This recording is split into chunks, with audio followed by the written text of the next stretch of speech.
Welcome to public TV news బులెటిన్ల ముందుగా headlines. అర్జీదారుల సమస్యలపై తక్షణమే స్పందించాలి కలెక్టర్ శివశంకర్.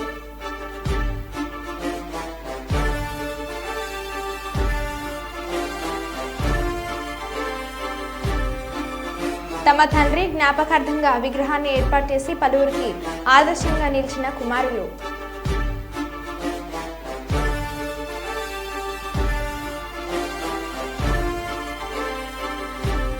ఖమ్మం జిల్లాలో మంత్రి పొంగులేటి విస్తృత పర్యటన.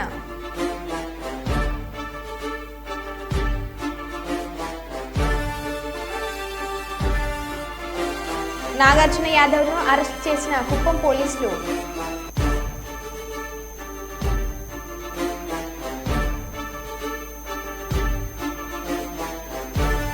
హన్మకొండ పరకాల శివార్లో ఉన్న వంతెన్ని పరిశీలించిన కలెక్టర్ ప్రావీణ్య.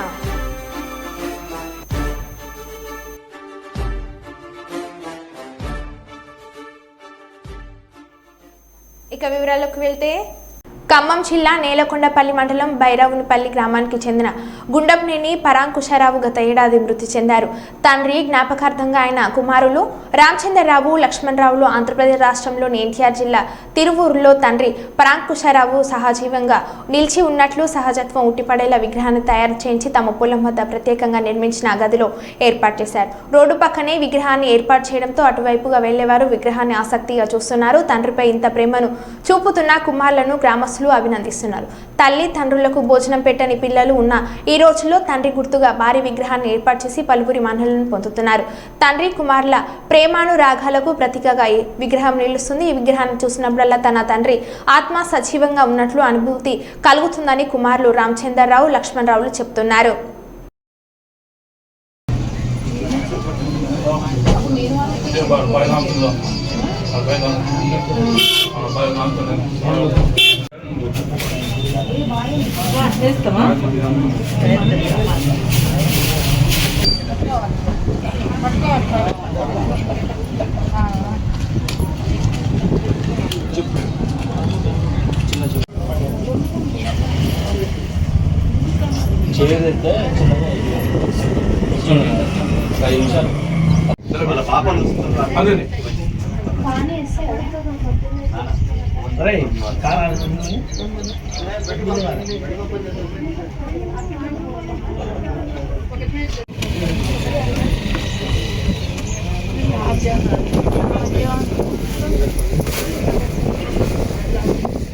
नमो भौतिजाय मानवनाम केतु ऋषसामित्यग्रे भागं देवेभ्यो यदनाप्यायं प्रचन्द्रमा चरति दीर्घामायुः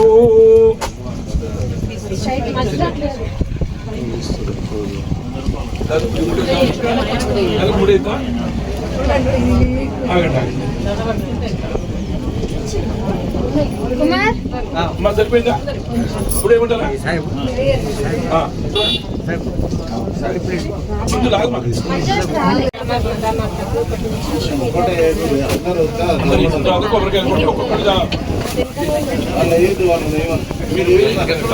ఊరినే వాళ్ళు ఎప్పుడైనా సరే మా నాన్న ఎప్పుడు అనేవాళ్ళు నా పెద్ద బిడ్డ మనం అడగాలేదని ఎంతో అనుకునేవాడు. వారు ఏ విషయం తీసుకున్నా ఈ బైరోన్పల్లిలో ఒక పార్టీ అనేది ఆయనకు ఒక పార్టీలో ఉన్న వ్యక్తి వేరే పార్టీలో పోవాలంటే ఆయన జీవిత చరిత్రలో కూడా ఆయనకు ఎప్పుడు కూడా అటువంటి కార్యక్రమం చేయలేదు. ఆయన నమ్ముకున్న సిద్ధాంతం మీద కట్టుబడిన వ్యక్తి. వారి కుటుంబం చాలా పెద్ద కుటుంబం, 5 అమ్మాయిలు, 2 కుమారులు. ఇంత పెద్ద కుటుంబాన్ని కూడా కష్టపడి అందరి ఉన్నతమైన స్థితిలో ఉన్న వ్యక్తులకు వారి కూతుర్లను ఇవ్వడం జరిగింది. వారి యొక్క సంకల్పం చాలా గొప్పది. తర్వాత ఎవరు ఎన్ని మాట్లాడినా ఆయన నమ్ముకున్న సిద్ధాంతాన్ని తప్పితే మాత్రము ఇంకొకరి ప్రలోభాలకు లొంగే వ్యక్తి కాదు, భయపడే వ్యక్తి కాదు. ఒక సందర్భంలో కూడా వారి విషయం గురించి వేరే వ్యక్తులు చెప్తుంటే నేను విన్న సందర్భం ఏంటంటే, ఇక్కడ కమ్యూనిస్టులకు పేరున్న గ్రామం ఇది. అయినా వారితోని సిద్ధాంతపరంగానే మాత్రం కానీ వ్యక్తిగతంగా ఎప్పుడు కూడా ద్వేషణలు చేయలేదు. ఆయనే ఇబ్బందులకు లోనయ్యాడు. ఒక దశలో ఆయనని ఇంట్లో పెట్టి అతన్ని స్మాష్ చేయాలి, అతన్ని ఏదో ఒక డ్యామేజ్ చేయాలని ఒక సంకల్పంతో వచ్చినా కానీ భయపడకుండా వారి నుండి పక్కకు తొలగించుకొని ఆయన ప్రయత్నంతో ఆయన వెళ్ళడం జరిగింది. అటువంటి గ్రామంలో ఎవరితోనూ కూడా ఇప్పటికి కూడా కమ్యూనిస్టులు కానీ, కాంగ్రెస్ వారు కానీ, తెలుగుదేశం కానీ వారు ఎవరన్నా కానీ అందరితోని ఒక ఫ్రెండ్షిప్గా, ఒక మంచి ఆప్యాయతగా ఉన్న వ్యక్తి. తర్వాత తన దృష్టిలో ప్రాముఖ్యంగా ఆయన ఏంటంటే, ఎవరైతే కుమారులు అమ్మా నాన్నకు అన్నం పెట్టారో అటువంటి వ్యక్తులని మాత్రం అతను సహించే వ్యక్తి కాదు. ఆయన అతన్ని పిలిపించి ఆయన తోచిన విధంగా న్యాయం, ఎవరు కూడా కన్న తల్లిదండ్రులను మీరు ఇబ్బంది పెట్టొద్దు, వాళ్ళకు మంచిగా చూసుకోవాలని చెప్పి వాళ్ళని దొబ్బులు ఆడించి వాళ్ళలో సయోధ్య గురించి, కొడుకులకు తండ్రులకు సయోధ్య, అమ్మ నాన్నలకు సయోధ్య గురించి పంపించిన మా మామగారు చాలా ధన్యులు. వారు లేకపోవడం అనేది మాకు కూడా చాలా, మేము కుటుంబ పరంగా మా వదినలు కానీ, మా మద్దళ్ళు కానీ, మా బామ్మర్దులు కానీ మేమెంతో సమానం. మా నాన్నగారు అందుకే గుడి కట్టి నేను రోజు పూజ చేసి దేవుని లెక్క చూడాలని చెప్పి నా సంకల్పంతో విగ్రహాన్ని ఏర్పాటు చేశాను.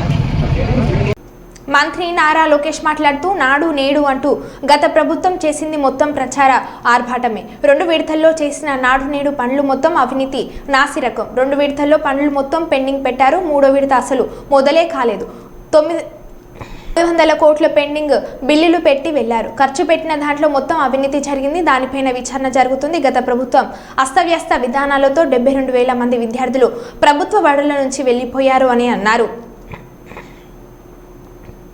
మొదటి ప్రశ్నకి సమాధానం,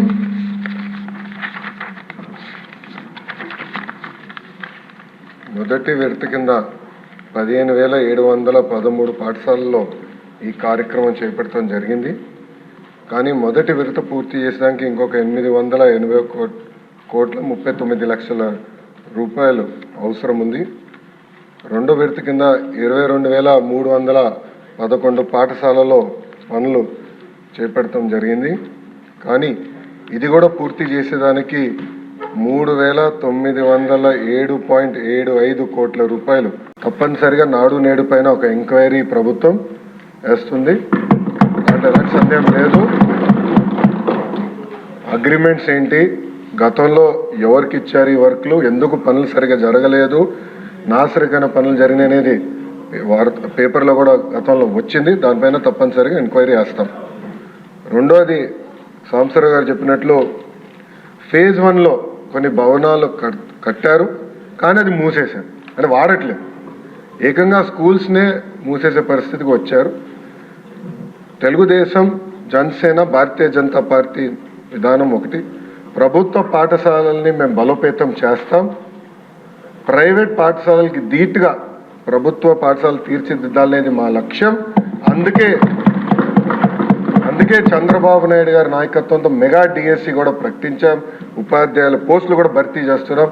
నెక్స్ట్ ఇయర్ ఏదైతే స్కూల్ ఓపెన్ అయ్యే సమయానికి ఉపాధ్యాయులు కూడా పకడ్బందీగా మేము ఏర్పాటు చేస్తాం. దాంతోపాటు రాజుగారు ప్రధానంగా ప్లే గ్రౌండ్స్ ఏర్పాటు చేస్తే బాగుంటుందని కోరారు. ఉపాధి హామీ పథకంతో అనుసంధానం చేస్తాం. పవనంతో నేను చర్చిస్తాను. ఆయనతో పాటు మన స్పోర్ట్స్ మినిస్టర్తో కూడా ఆల్రెడీ డిస్కషన్ చేశాను. ఇంటర్ స్కూల్ కాంపిటీషన్ ఎట్లా పెట్టాలి, ఇంటర్ డిస్ట్రిక్ట్ కాంపిటీషన్స్ ఎట్లా ఏర్పాటు చేయాలి, కేవలం స్పోర్ట్సే కాదు ఆర్ట్స్ అండ్ క్రాఫ్ట్స్ని ఎట్లా ప్రోత్సహించాలి అని దానిపైన మేము కూడా డిస్కస్ చేస్తున్నాం. మొదటి ప్రశ్నకి సమాధానం,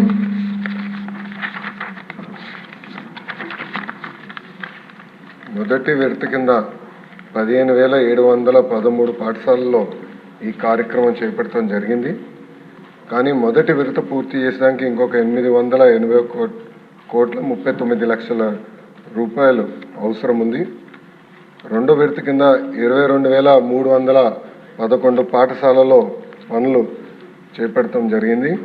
కానీ ఇది కూడా పూర్తి చేసేదానికి 3,907.75 కోట్ల రూపాయలు తెలంగాణ రాష్ట్ర రెవెన్యూ సమాచార శాఖ మంత్రి పొంగులేటి శ్రీనివాసరెడ్డి భద్రాద్రి కొత్తగూడెం జిల్లా బూర్గంపహాడు మండల పరిధిలోని గోదావరి వరద ప్రభావిత ప్రాంతాలను పరిశీలించారు. వారితో పాటు జిల్లా కలెక్టర్ జితేష్ని పాటిల్, ఎస్పీ రోహిత్ రాజ్, వివిధ శాఖల అధికారులు పాల్గొన్నారు. వరద సహాయక చర్యలపై మంత్రి పొంగులేటి అధికారులకు పలు సూచనలు చేశారు.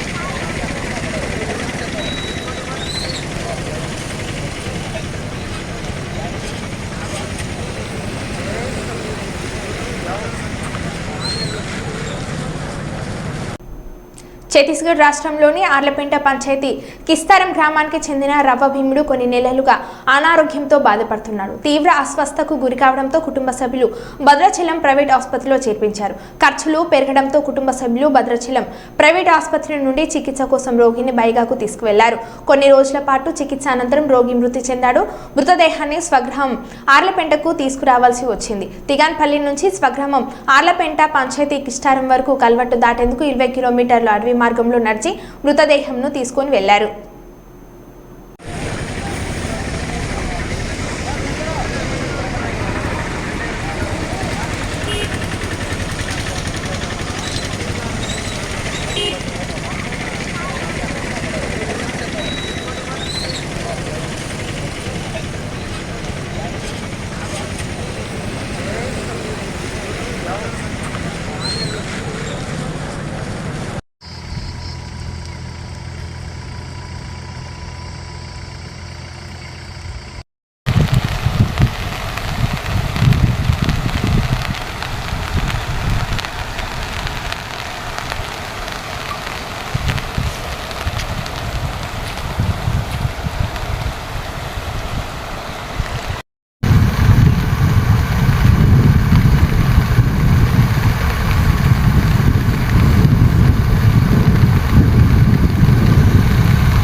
కర్నూలు ట్రాఫిక్ సిఐపి గౌతమి ఆధ్వర్యంలో ఈ రోజు అనగా 22వ తారీఖు జూలై 2024వ తేదీన సాయంత్రం 5 గంటల నుండి బెల్లేరి చౌరస్తా నుండి ఉల్చాల సర్కిల్ వరకు రోడ్డు మీద ఉన్న పండ్ల బండ్లను, టిఫిన్ బండ్లను, బజ్జీల బండ్లను మరియు మొబైల్ క్యాంటీన్లను రోడ్డు మీద పెట్టి వ్యాపారాలు జరుపునందున ట్రాఫిక్ రద్దీ పెరగడం వలన ప్రజలు ట్రాఫిక్ ఇబ్బందులను ఎదుర్కొంటున్నందున ప్రజల నుండి అందిన ఫిర్యాదుల మేరకు స్పెషల్ డ్రైవ్ నిర్వహించి మొబైల్ క్యాంటీన్లను మరియు పండ్ల బండ్లను, బజ్జీల బండ్లను, టిఫిన్ బండ్లను ట్రాఫిక్ పోలీసులు స్టేషన్కు తీసుకువచ్చి రోడ్డు మీద వ్యాపారాలు చేస్తున్న వారిపై పెట్టి కేసులను నమోదు చేసి వారిని కోర్టులో హాజరుపరుస్తామని కర్నూలు ట్రాఫిక్ సిఐపి గౌతమి తెలపడం జరిగింది.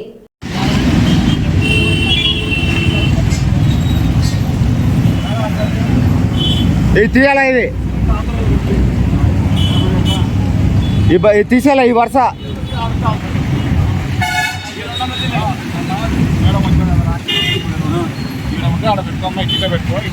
లేదు లేదు, ముందు వరుస తీసేయాలా, నువ్వు వెనకలో పెట్టుకో. నిమిషం అవన్నీ చెప్పకూడదన్నా నువ్వు.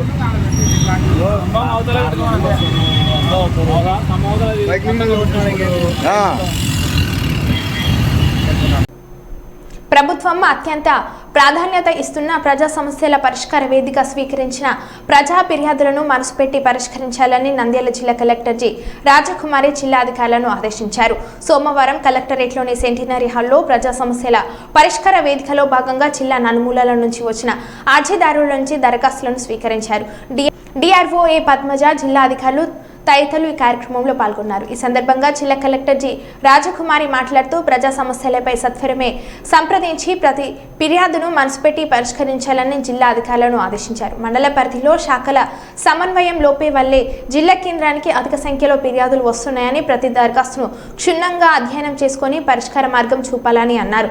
వానాకాలంలో వచ్చే వ్యాధులపై దృష్టి సారించి ముందు జాగ్రత్తలు తీసుకోవాలని కలెక్టర్ సూచించారు.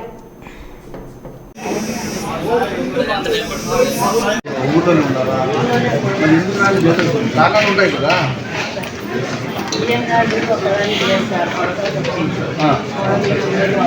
బియ్యం కట్టించుకోవాలి, ఫస్ట్ బియ్యం తీసుకోవాలి.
బాగా అదాని నీళ్ళు బాగా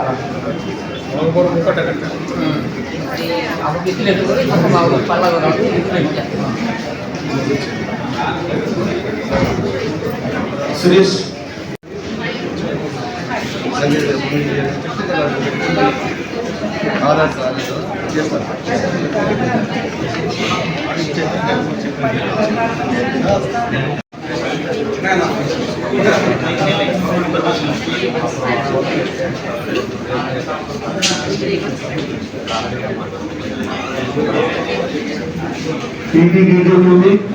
రాహుల్ హన్మకొండలో వర్షాల కారణంగా దెబ్బతిన్న హన్మకొండ జిల్లా నడికూడ మండలం కంటాత్మకూర్ గ్రామ శివార్లో నిర్మాణంలో రోడ్డు, అదేవిధంగా పరకాల శివార్లో ఉన్న చెలివాగు వంతెనను జిల్లా కలెక్టర్ పి ప్రావీణ్య సోమవారం పరిశీలించారు. కంటాత్మకూర్ వద్ద ఉన్న వాగుల నుండి వరద ఉధృతంగా పోతుండటంతో దెబ్బతిన్న కాజ్వేను కలెక్టర్ సందర్శించి అక్కడి వంతెనను, రోడ్డు నిర్మాణానికి సంబంధించిన వివరాలను R&B సురేష్ బాబు ఇతర అధికారులను కలెక్టర్ అడిగి తెలుసుకున్నారు. వరద ప్రవాహం గురించి, అక్కడి పంటలకు సంబంధించిన వివరాలను స్థానిక రైతులు కలెక్టర్కు వివరించారు.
పత్కాల్ మండల్లో పత్కాల్ నుంచి భూపాల్పల్లి వెళ్ళే నేషనల్ హైవే రోడ్డు ఇన్స్పెక్షన్ చేయడం జరిగింది. ఇక్కడ హెవీ వర్షంతో నిన్న నైట్ ఒక స్టార్టింగ్ పిల్లర్ దగ్గర కొంచెం రోడ్డు కేబిన్ అయింది ఇన్ఫర్మేషన్ వస్తే నిన్న నైట్ ఇంజనీర్స్ NH వాళ్ళ ఇంజనీర్స్ అవ్వచ్చు అండ్ మన లోకల్ తహసీల్దార్ పోలీస్ డిపార్ట్మెంట్ ముగ్గురు కలిసి రోడ్ కార్డన్ ఆఫ్ చేసి అలానే ఒక లేన్లోనే ట్రాఫిక్ మూవ్ అయ్యేలాగా హెవీ వెహికల్స్ కూడా అలౌ చేయకుండా ట్రాఫిక్ కంట్రోల్ చేయడం జరిగింది. ఈరోజు మార్నింగ్ నుంచి ఆ వర్క్స్ కూడా స్టార్ట్ అయినాయి అండ్ కంపాక్షన్ చేసి ఈ రోడ్డు లేటెస్ట్ బై ఈరోజు ఈవినింగ్ కల్లా ఫుల్ షేప్లో రిస్టోర్ చేసే ప్రయత్నం. దీంతో పాటు నడికుడ మండల్లో కంటాత్మకూర్ లో లైన్ కాస్వే ఏదైతే ఉందో అక్కడ డైవర్షన్ రోడ్ ఏదైతే క్రియేట్ చేశారో అది డిస్ట్రాయ్ అయినట్టు ఇన్ఫర్మేషన్ వచ్చింది. అది కూడా ఇన్స్పెక్ట్ చేశాము అండ్ వాటర్ లెవెల్స్ తగ్గిన తర్వాత ఆ రోడ్ వర్క్స్ కూడా కమెన్స్ అవుతాయి అనేది తెలియజేస్తున్నాము. అండ్ ఇప్పటి వరకు మనకి దాదాపు ఒక 40 mm రెయిన్ఫాల్ వచ్చింది. ఎక్కడ కూడా మేజర్ ఇబ్బందులు ఏం లేవు. అండ్ అదేవిధంగా మనము హెల్త్ డిపార్ట్మెంట్కి ఆశా వర్కర్స్ ANMs అందరూ కూడా ఫీల్డ్లో అందుబాటు ఉండాలి అని ఇన్ఫర్మేషన్ ఇవ్వడం జరిగింది. వాళ్ళు ఇంటింటికి వెళ్ళి ఏమైనా జ్వరాలు కానీ ఏమైనా ఉంటే అవన్నీ కూడా పబ్లిక్కి అందుబాటులో ఉండాలి అని చెప్పి తెలియజేశాము. దాంతోపాటు మన శానిటేషను ప్లస్ అలానే డిలాపిడేటెడ్ బిల్డింగ్స్ ఏమైనా ఉంటే పంచాయతీరాజ్ డిపార్ట్మెంట్ మున్సిపల్ డిపార్ట్మెంట్ కూడా చెప్పడం జరిగింది. దట్ వర్షం తగ్గింది కాబట్టి ఇప్పుడు బురద కానీ సిల్ట్ ఇవన్నీ క్లియర్ చేసుకోవాలి అని. అండ్ ఎవరు కూడా ఇంకా నెక్స్ట్ 2-3 days కూడా మనకి పాత బిల్డింగ్స్లో ఎవరు ఉండదు అనేది రిక్వెస్ట్ చేస్తున్నాము. ఎందుకంటే తడిగోడలు కూలే అవకాశం ఉంటుంది కాబట్టి ఇంకొక నెక్స్ట్ 72 hours వరకు కూడా రిలేటివ్స్ ఇంటూ కానీ చుట్టాల ఇంటికి కానీ అట్లా వెళ్ళాలి అని కోరుతున్నాము. అండ్ పంచాయత్ డిపార్ట్మెంట్ నుంచి కూడా ఇదే ప్రయత్నంలో చేస్తున్నాము. అండ్ నెక్స్ట్ 24-48 hours కూడా మేము అలర్ట్గా ఉంటున్నాము. అన్ని డిపార్ట్మెంట్స్ కూడా ఫీల్డ్లో ఉండి అలర్ట్గా ఉండాలనేది రిక్వెస్ట్ చేస్తున్నాము. కడప జిల్లా నలుమూలల నుండి వ్యాయా ప్రయాసాలు ఓర్చి జిల్లా కేంద్రానికి వచ్చే అర్జీదారుల సమస్యలపై అధికారులు తక్షణమే స్పందించి విచారించి పరిష్కార మార్గాలను చూపాలని జిల్లా కలెక్టర్ శివశంకర్ లోతేటి అన్ని ప్రభుత్వ శాఖల అధికారులను ఆదేశించారు. సోమవారం కలెక్టరేట్లోని గ్రీవెన్స్ హాల్లో ప్రజా సమస్యల పరిష్కార వేదిక కార్యక్రమం జరిగింది.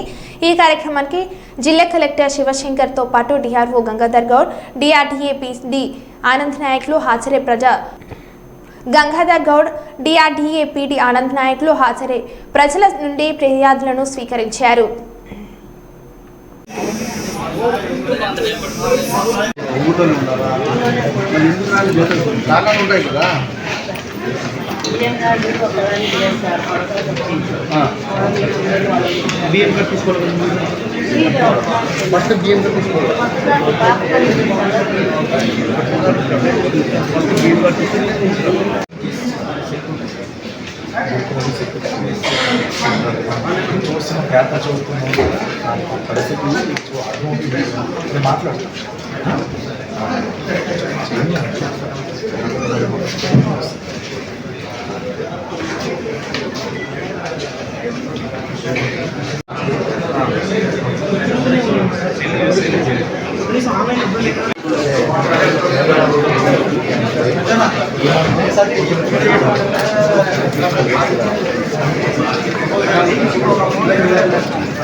సురేష్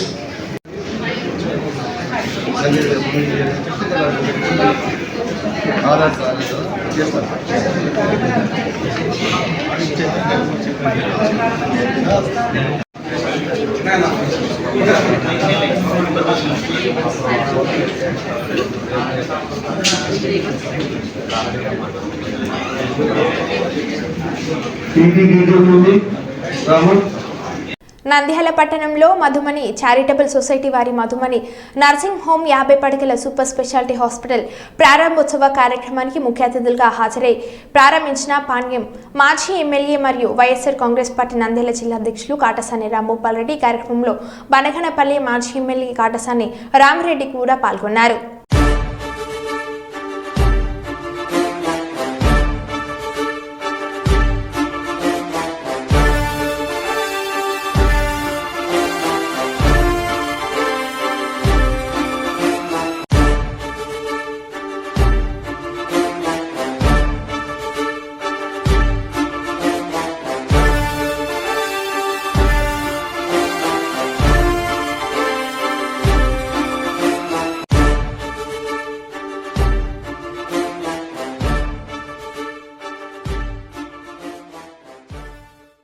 మరో బులెటిన్లో మళ్ళీ కలుద్దాం. Stay tune.